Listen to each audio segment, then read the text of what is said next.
On the corner of Duke Street and Wayhouse Street, in the heart of Mayfair, stands one of London's most unexpected cathedrals. From the outside, there's little to suggest this modern Victorian church is a cathedral at all, but behind these walls lies one of the capital's most remarkable stories. This building began life in 1891 as the King's Wayhouse Congregational Church, designed by Alfred Waterhouse, the architect behind London's Natural History Museum. But in 1967 it found a new purpose, becoming the Cathedral of the Ukrainian Greek Catholic Eparchy of the Holy Family of London, the spiritual home of Ukrainian Catholics across Great Britain. One feature I noticed as I walked in was this pair of towers flanking the iconostasis. It's unlike anything I can remember seeing before. If you know exactly what they are or why they're here, I'd genuinely love to hear from you in the comments.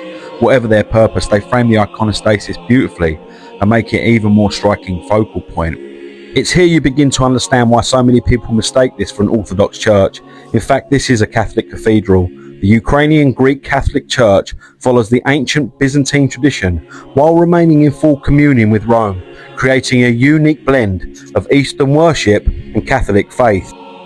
And nothing illustrates that blend of East and West better than the magnificent iconostasis before us. More than a beautifully carved screen, it's a visual summary of the Christian faith. At its centre are the royal doors through which the clergy enter the sanctuary during the Divine Liturgy. Beside them stands two principal icons found in every Byzantine church, the Mother of God holding the Christ child and Christ Pantocrator. Alongside them are saints including St. Nicholas and John the Baptist, while above smaller icons depict key moments from Christ's life. Rather than hiding the sanctuary, the iconostasis invites worshippers to contemplate the story of salvation through images as well as words. It's one of those defining features of Byzantine worship and completely transformed what once was a Victorian Protestant church into an unmistakably Eastern Catholic cathedral. Above the iconostasis, 3 Victorian stained glass windows survive from the church's original congregational days. They depict Moses holding the tablets of law, Christ the Good Shepherd, and an angel, beautifully linking the building's Protestant past with its present life as a Ukrainian Catholic cathedral. Next to the altar are 2 shrines. This one is dedicated to the blessed Ukrainian martyrs, bishops, priests, religious and lay faithful, many of whom suffered persecution under the Soviet regime for remaining faithful to the Ukrainian Greek Catholic Church. Their presence here reminds us that the story of the church is not only one of ancient tradition, but also of remarkable courage and endurance.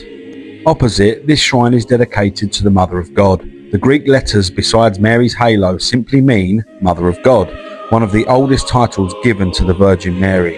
Known in the East as the Theotokos, or God-bearer, her icon invites the faithful to pray whilst always pointing them towards Christ. Now this beautifully carved chair is the cathedra, or the bishop's throne. In fact, it's from this seat that the cathedral takes its name.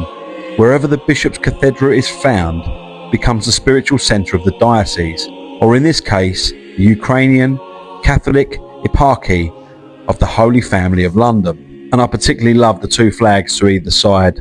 One of the cathedral's most unexpected treasures stands quietly on the north side of the nave. This beautifully carved timber confessional was designed by the architect practice of John Francis Bentley, the architect best known for Westminster Cathedral. Originally from Westminster Cathedral itself and now on loan here, it creates a remarkable link between England's principal Roman Catholic cathedral and this Eastern Catholic one. It's a small detail, but one that perfectly reflects the shared faith between the Western and Eastern traditions of the Catholic Church. This moving memorial bears the words "Eternal Memory to the Heroes of Ukraine," commemorating those who have given their lives defending their country in recent years. It stands as a powerful reminder that this cathedral is not simply a place preserving history, but one that continues to support its community through the challenges of today. Nearby, another memorial honours members of the Association of Former Ukrainian Servicemen in Great Britain, remembering an earlier generation who also served their homeland. Together, these memorials span generations, reflecting the cathedral's continuing role as the spiritual home of the Ukrainian community in Great Britain. And suspended above it all is this magnificent chandelier, even adorned with a little icon, a reminder that in the Byzantine tradition, almost every feature of the church carries some small measure of religious symbolism. And this church even features an upper gallery, which curves around the oval interior, one of Alfred Waterhouse's most distinctive design features. Even after its transformation into a Byzantine cathedral, the Victorian architecture still shapes the character of this remarkable building. The Cathedral of the Holy Family reminds us that not every cathedral dominates the skyline. Sometimes the most remarkable stories are found behind the most unassuming facades. Here, a Victorian congregational church became the spiritual home for Britain's Ukrainian Catholic community, a transformation that makes this one of London's most fascinating places of worship. Thank you so much for watching The Pew Review, and I'll see you on the next one. Thanks everyone.